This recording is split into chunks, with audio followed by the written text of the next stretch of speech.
Hello my dear students, welcome back again. Dear learners, I am Participle Mode, teacher of St.Philip High School and College. Dear learners, our today's class is for class 7 English second paper. Okay, so dear learners, let's see our today's topic. Can you see 3 words, right? Going, to go and gone. So the learners, can you please, what can be the topic for today? Okay, let's see. So dear learners, our today's topic is the infinitive, gerund and participle. You must remember infinitive, gerund and participle. And dear learners, you can see it's a technical study. Okay, remember it.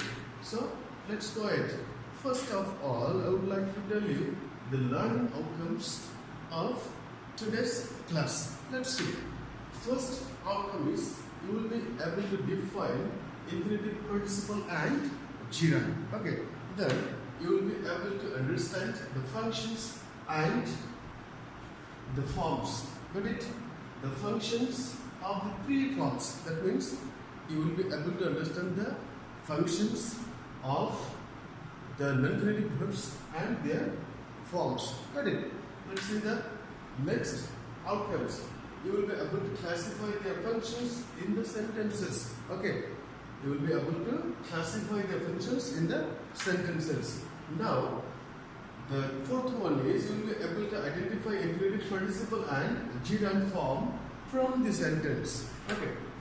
Then the last one is you will be able to use them correctly in the sentence. Okay. So dear learners, these are the learning outcomes of today's class.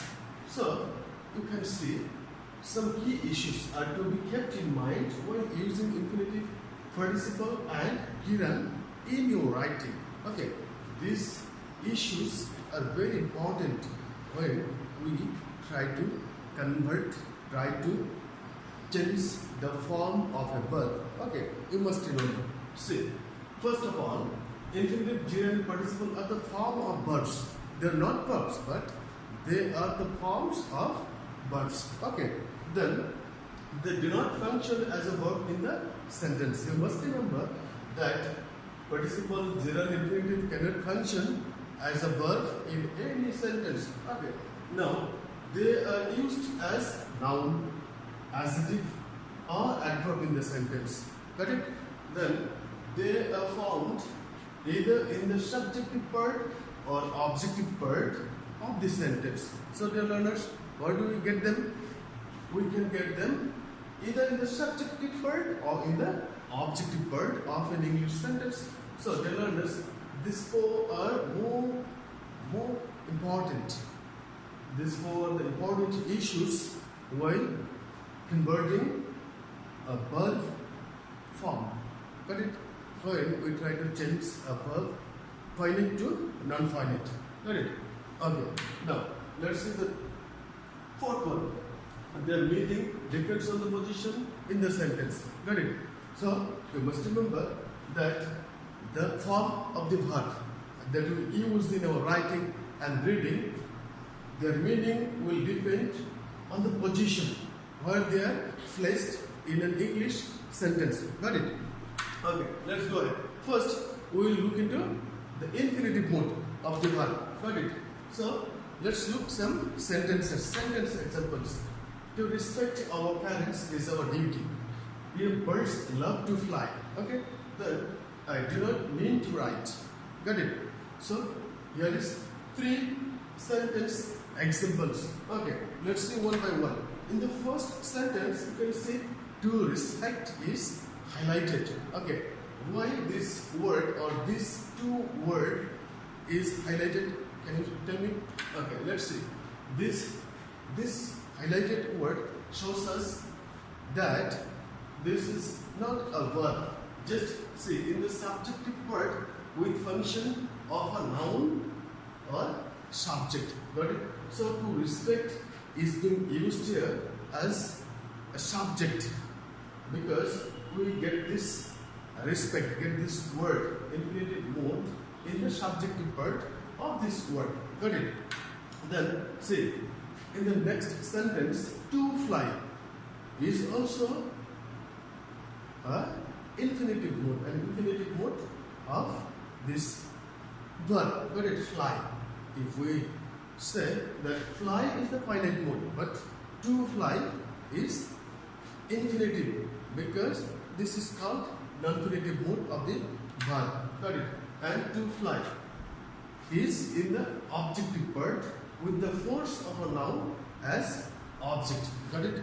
So object means noun or pronoun, as we know. Got it? Now see, in the third one, to write is also an infinitive mode of the verb write. Let's see. To write in the objective part with the force of a noun as object. So dear learners, whether we get infinitive mode, just try to identify their positions, where they are being used and how they are being used, what the function they are doing in that sentence where they are present. Got it? So let's go ahead and let's see the definition of infinitive. The infinitive is the base form of the verbs, often preceded by to. Got it? Preceded by to. Okay. You must be careful about the definition. The infinitive is the base form of the verbs, often preceded by to. Now let's see the uses of the infinitive. See, let's find out the infinitive forms and the functions from the sentence below. The learners, we have 5 sentence examples here. Okay. To find fault is easy. Fahad likes to play basketball. Her greatest pleasure is to sing. The boy is about to cry. I will not let you go. Got it? So here's 5 sentence examples. Here from those sentences we will try to find out the infinitive mode of the verb. Okay. See. First of all, we have separated the parts of the sentences in all the sentences. Got it? Now, in the first sentence, see the subject part. So, the infinitive mode to find is in the subjective part of the sentence, and it is used as a noun. Got it? In the second sentence, see to play. The infinitive mode of the verb play is being used in the objective part, and it has the force of a noun. Got it? Then see, as the object of the verb likes. That means this like objective mode of the verb like. Okay. Now see, in the third sentence you can see to sing is in also objective part. Got it? So it has the force of a noun which is used as an object or sometimes subjects. Got it? See, in the fourth sentence, to cry, about to cry, or to cry, which is present in the objective parts. So we can say it has the force of a noun, or to cry is the object of the prepositions about. Got it? You must follow this one, that to cry is the object of prepositions about. Got it? So in the last one you can see I will not let you go. That means here the go is what? Infinitive. These are called bare infinitives, and as the object of verb. It is being used as the object of the verb let. Got it? Then see, notice it's not essential that all the verbs will be preceded by to form their infinitive form. You must remember, it's not necessary that all the verbs will be preceded by to make their infinitive mode. Got it? So let's go ahead. Now let's look at it to the participle mode. Okay.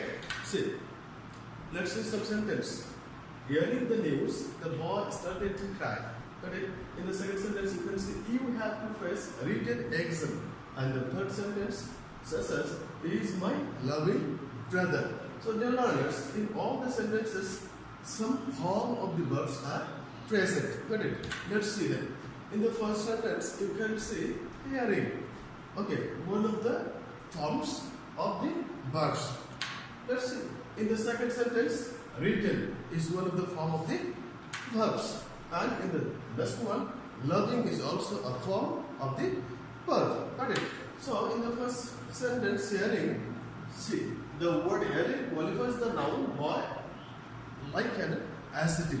So hearing is modifying the noun boy. Hearing the news, sorry, not the boy. There is a little mistake. Hearing is modifying the noun news. Got it? Hearing the news. So hearing is being used as an adjective.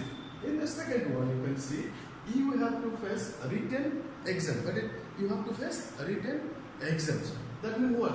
Written is the first participle form of a verb, which is being used as an adjective. Written exam. That means written is modifying the noun exam. That's why we can call it an adjective, and it is called participle adjective. Got it? So in the third one, you can say he is my loving son. So loving is one of the form of the verb. Loving. Got it? And this loving is also modifying the noun son. So we can call it a adjective. An adjective. Got it? See, the word written qualifies the noun exam as adjective. In the last one is the word loving qualifies the noun son like an adjective. So this is called participle mode of the verb. Got it? Let's see the definition of participle. A participle is that form of the verb which functions both of a verb and an adjective. It can be said that participle is partly a verb and partly an adjective. So dear learners, you must remember that the participle mode of a verb can be used partly as a verb and partly as an adjective. Got it? So is the definition. Dear learners, a participle is that form of the verb which functions both of a verb. That means we can understand that the participle mode of the verb can be used as a verb and adjective. Okay, let's go ahead. Now let's see the uses of participle. Let's see some examples, sentence examples. Okay, so dear learners, we usually find three types of participle in English.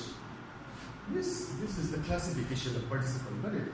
So we usually got three types of participle.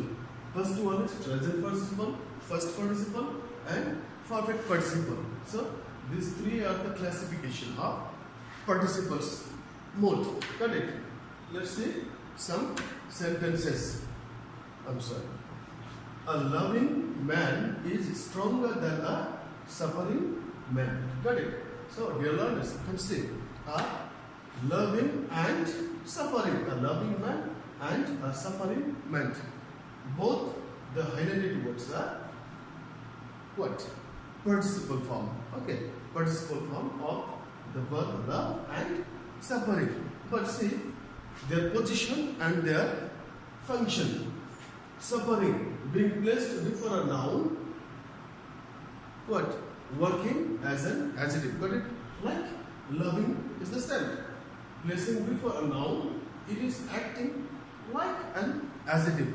So these two words are called participle adjective. Got it?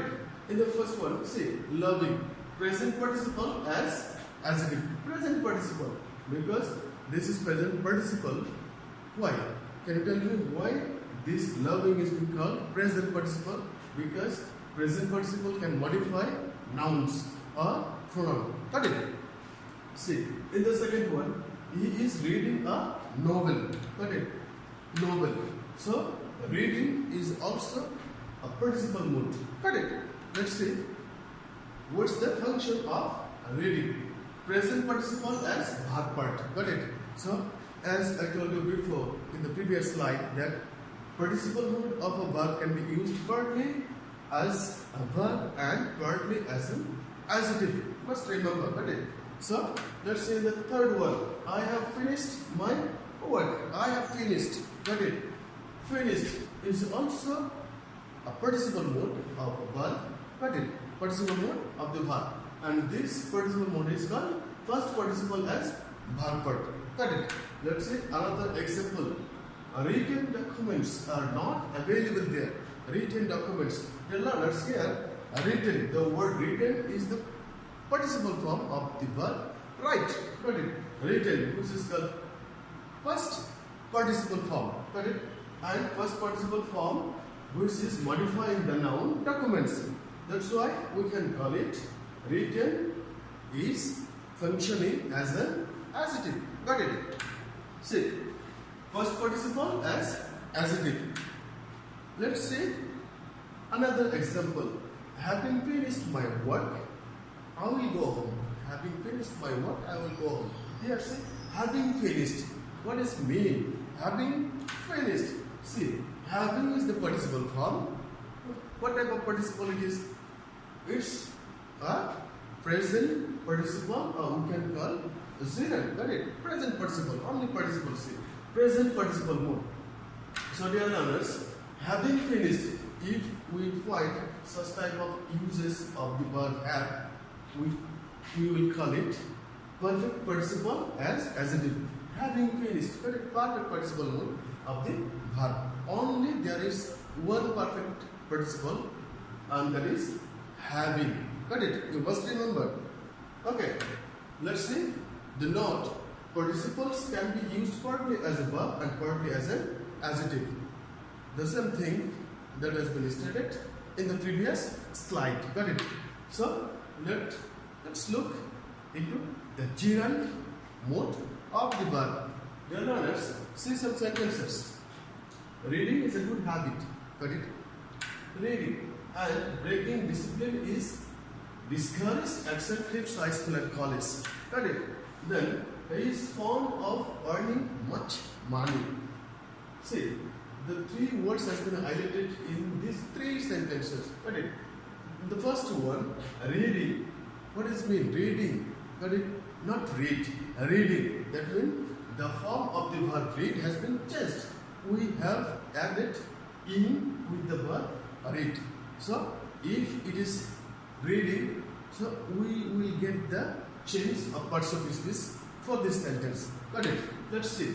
Reading, the sentence one, the word reading is formed from the verb read by adding in. It does the works of a noun. Therefore, it is a verb noun and it's called a gerund. So, dear learners, you must remember, you must be careful about the uses of the non-infinitive verbs, because infinitive, gerund and participle, all these are called non-infinitive mode of the verbs. Got it?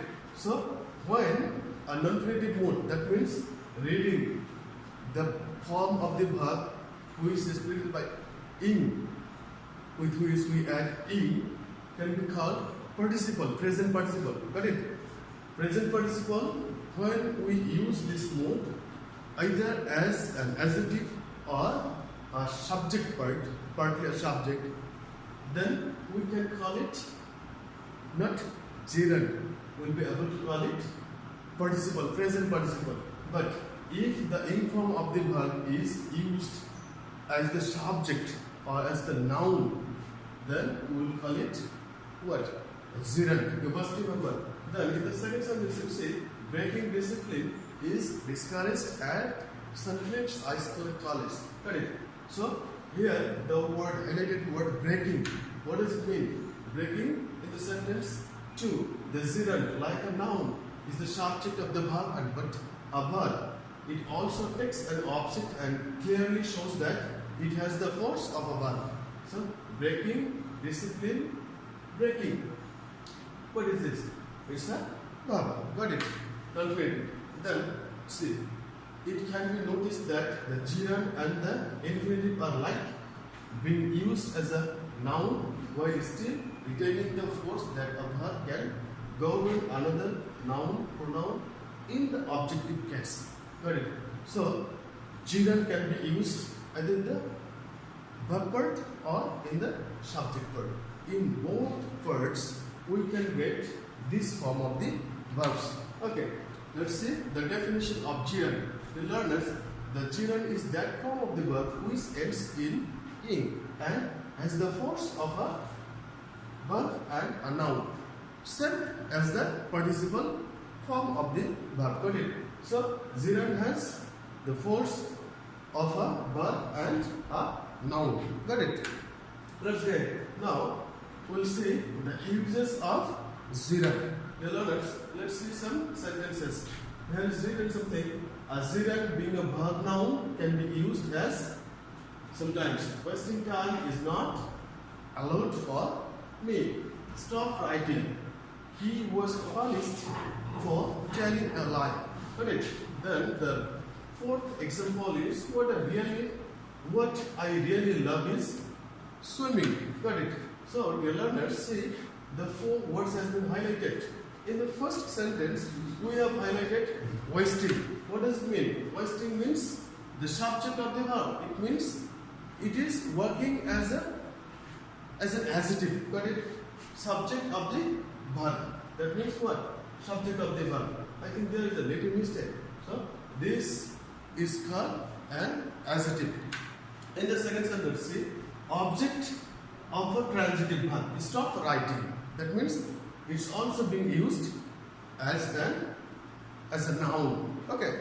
Now in the third one, you can see telling is object of a prepositions for. Got it?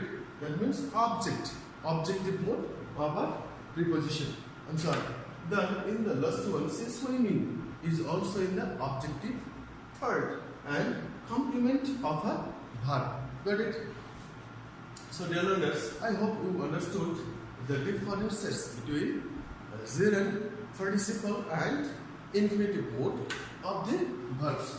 Got it? So we understood that all the forms infinitive, participle and gerund are the forms of the verbs which are used in different parts of the speech except verb. But dear learners, we had seen that sometimes the non-infinitive mode of the verb can be used as a verb. Got it? So let's see the note. In most cases, you will find either in the subjective part or in the objective part. So dear learners, you must remember that these forms of the verbs. This form means the infinitive mode, the infinitive form, or the gerundial form, or the participle form of the verbs are found either in the subject part or in the object part. You must remember this. Correct? So the non-infinitive mode. These are called the non-infinitive modes of the verbs. So non-infinitive mode of the verbs are found either in the subject part or in the object part. Okay. I hope you understand. Now, your turn. A homework. Got it? Fill in the blanks with infinitive, gerund and participle form of the verbs given in the brackets. Got it? The mango is fit dash. He didn't have even a cracker with him. Dash a loaf of bread. I speak the dash, afraid of Almighty God. Got it? I saw the storm dash approach. Dash the present situation. St.Philip has taken necessary steps for the students. So, the learners, this is the homework. You must do it at home. Got it?